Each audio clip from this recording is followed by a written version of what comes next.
এক রাজপুত্র, এক মন্ত্রীর ছেলে, এক সওদাগরের ছেলে আর এক কোটালের ছেলে, এই চারজন খুব ভালো বন্ধু ছিল।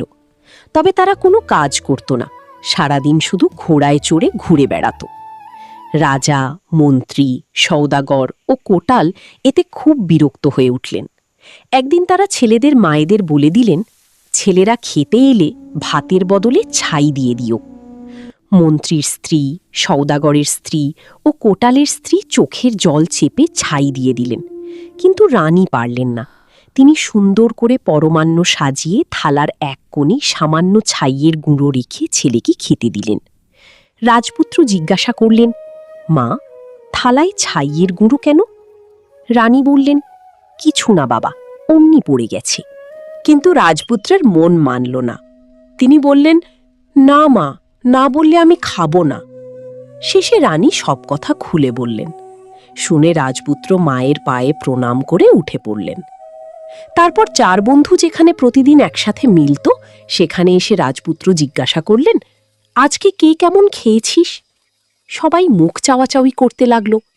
তখন রাজপুত্র বললেন, ভাইয়েরা, আর এদেশে থাকব না, চলো দেশ ছেড়ে চলে যাই। সবাই বলল, সেই ভালো। তারপর চারজনই চার ঘোড়া ছুটিয়ে দিল। ঘোড়া ছুটাতে ছুটাতে তারা এক বিশাল তেপান্তরের মাঠের কিনারায় পৌঁছাল। মাঠের ওপর দিয়ে চারদিকে চারটি পথ চলে গেছে। তারা ঠিক করল, কোটালের ছেলে দক্ষিণ দিকে, সওদাগরের ছেলে উত্তরে, মন্ত্রীর ছেলে পশ্চিমে আর রাজপুত্র পূর্ব দিকে যাবে। তারপর তারা নিজেদের পাগড়ির কাপড় ছিঁড়ে চার পথের মাঝখানে চারটি নিশান উড়িয়ে দিল। বলল, যে যখনই ফিরুক অন্য বন্ধুদের জন্য এখানে এসে অপেক্ষা করবে। সারা দিন ঘোড়া ছুটিয়ে কেউ কোনো গ্রাম, নগর, বন্দর বা বাড়ি দেখতে পেল না। সন্ধ্যার পর আবার সবাই একই জায়গায় ফিরে এলো। সেটা ছিল এক বিশাল ঘন বন।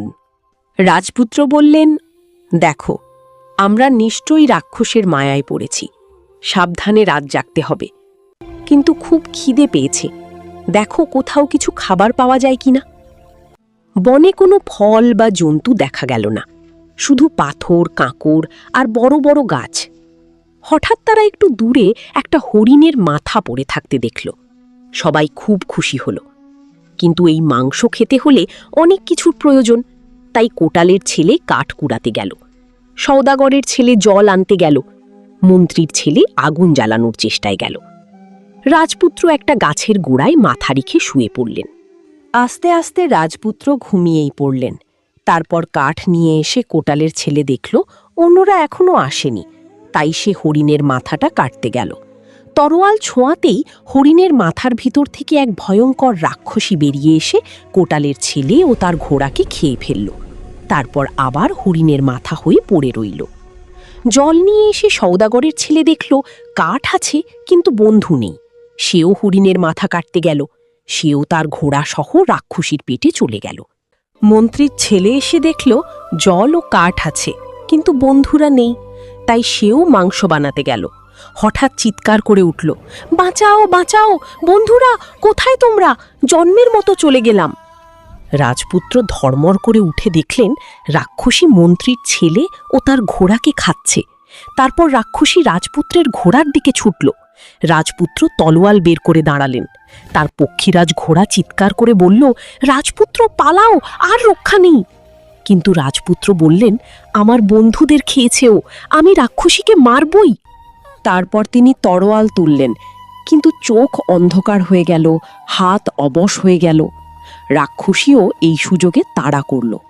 রাজপুত্র দিশেহারা হয়ে যেদিকে চোখ যায় সেদিকে দৌড়াতে লাগলেন।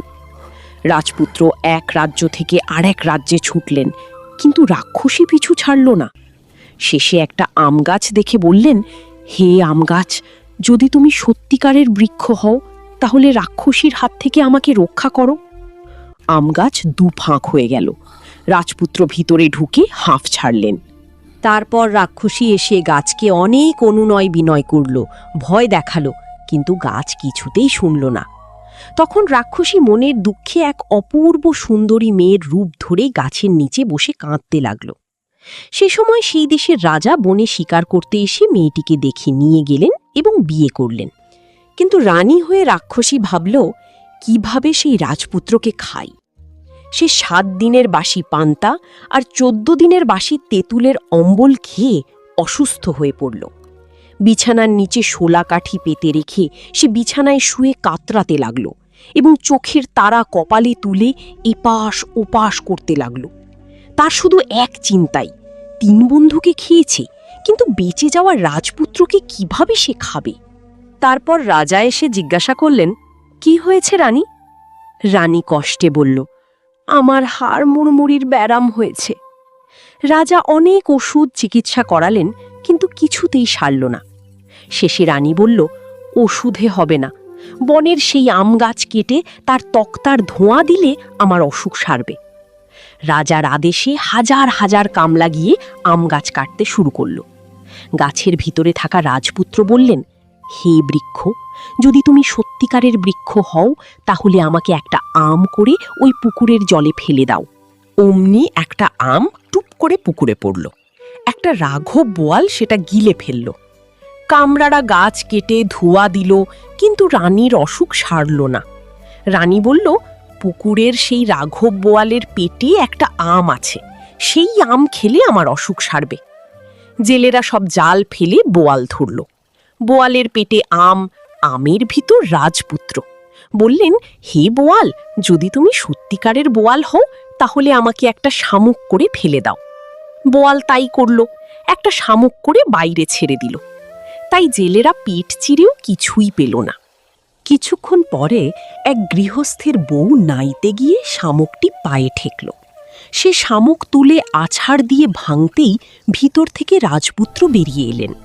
রাজপুত্র বললেন, গৃহস্থের বউ, ভয় পেও না, আমি মানুষ। রাক্ষসের ভয়ে শামুক হয়েছিলাম, তুমি আমার প্রাণ বাঁচিয়েছ। আজ থেকে তুমি আমার হাসন সখী। তারপর থেকে রাজপুত্র হাসন সখীর বাড়িতে আশ্রয় পেলেন। আর রানী সব জানতে পেরে রাজাকে বলল, আমার অসুখ আর কিছুতেই সারবে না। আমার বাপের দেশে হাসন চাপা, নাটন কাঠি, চিরন দাঁতের চিকন পাটি আর 12 হাত কাঁকুড়ের 13 হাত বিচি আছে, সেগুলো আনালে অসুখ সারবে। রাজা বললেন, কিন্তু এইগুলা আনবে কে? রানী বললেন, হাসন সখীর বাড়িতে এক রাজপুত্র আশ্রয়ে আছে, সেই পারবে এইসব আনতে। তারপর রাজা হাজার হাজার পাইক পাঠালেন। এদিকে হাসন সখী এসব শুনে ভয়ে অস্থির হয়ে পড়ল। রাজপুত্র বললেন, আমার জন্য তোমাদের বিপদ, আমি চলে যাই। কিন্তু বাইরে বেরোতেই পাইকেরা তাকে ধরে নিয়ে গেল। তারপর রাজপুত্র রাজাকে বললেন, মহারাজ, আপনার রানী আসলে রাক্ষসী, আমাকে তার হাত থেকে বাঁচান। কিন্তু রাজা বিশ্বাস করলেন না এবং রাজপুত্রকে আদেশ দিলেন সেই জিনিস আনতে। রাজপুত্র অনেক দিন অনেক রাত চলতে চলতে এক বিশাল প্রাসাদে পৌঁছালেন, কিন্তু ভিতরে কাউকে দেখা গেল না। হঠাৎ দেখতে পেলেন এক ঘরে সোনার খাটে এক রাজকন্যা শুয়েছিলেন। বিছানার 2 দিকে 2টি কাঠি, শিওরের দিকে রূপার, পায়ের দিকে সোনার। রাজপুত্র কাঠি দুটোর জায়গা বদলে দিতেই রাজকন্যা জেগে উঠলেন। তারপর রাজকন্যা বললেন, কে আপনি? পালিয়ে যান, এটা রাক্ষসের প্রাসাদ। কিন্তু রাজপুত্র নিজের সব কথা খুলে বললেন। রাজকন্যাও বললেন যে রাক্ষসেরা তার বাবা মা ও রাজত্ব খেয়ে ফেলেছে, শুধু তাকে জীবিত রেখেছে। রাক্ষসেরা বেরিয়ে গেলে তাকে এই সোনার কাঠি ও রূপার কাঠি দিয়ে আটকে রেখে যায়। এর মধ্যেই রাক্ষসেরা ফিরে আসার শব্দ শোনা গেল। আইল মাইল, মানুষের গন্ধ পাইল। রাজকন্যা তাড়াহুড়ো করে রাজপুত্রকে শিব মন্দিরে লুকিয়ে রাখলেন। বুড়ি রাক্ষসী এসে রাজকন্যাকে খাওয়ালো এবং সবাই ঘুমিয়ে পড়ল। পরদিন রাজপুত্র রাজকন্যাকে বললেন রাক্ষসদের মৃত্যুর রহস্য জিজ্ঞাসা করতে। রাজকন্যা বুড়িকে খুশি করে জিজ্ঞাসা করলেন। বুড়ি বলল, আমাদের মৃত্যু নেই, শুধু ওই পুকুরের স্ফটিক স্তম্ভের ভিতরে 7 ফণা সাপ আছে। কোনো রাজপুত্র যদি স্তম্ভ ভেঙে সাপ বের করে বুকের ওপর রেখে তালপাতার খাড়া দিয়ে কাটতে পারে তবেই আমরা মরব। আর যদি রক্তের 1 ফোঁটা মাটিতে পড়ে তাহলে 7,000 রাক্ষস জন্ম নেবে। বুড়ি আরও বলল, পাশের রাজ্যের এক রানী রাক্ষসীর প্রাণ আছে একটা শুক পাখির মধ্যে।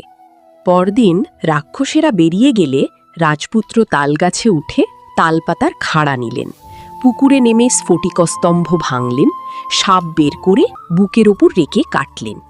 এক ফোঁটা রক্তও পড়তে দিলেন না, আর সাথে সাথেই সব রাক্ষস মরে গেল। তারপর রাজপুত্র হাসন চাপা, নাটন কাঠি, চিকন পাটি, কাঁকুর ও শুক পাখিটা নিলেন এবং ওই বন্দী রাজকন্যা ও হাসন সখীরে সাথে নিয়ে রাজপুত্র রাজার সভায় গিয়ে বললেন, মহারাজ, রানীকে ডেকে আনুন, আমি তার অসুখ সারিয়ে দিব।